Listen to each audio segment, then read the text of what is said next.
Chef Sal. Today I'm going to prepare a pirate snack mix. Yummy. First,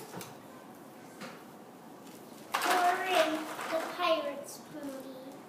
Next, pour in the pretzel sticks.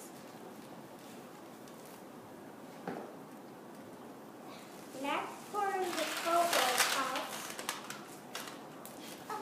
And then last, pour in the goldfish. And where is the stirring? Look right next to your snack. It's right there. Good job. Turn it off. Whoa, that is a big pirate snack. That's a big spoon.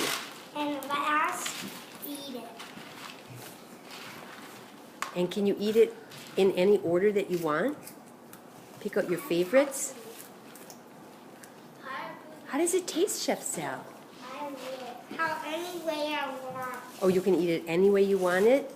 And it is, of course, a successful 2 thumbs up.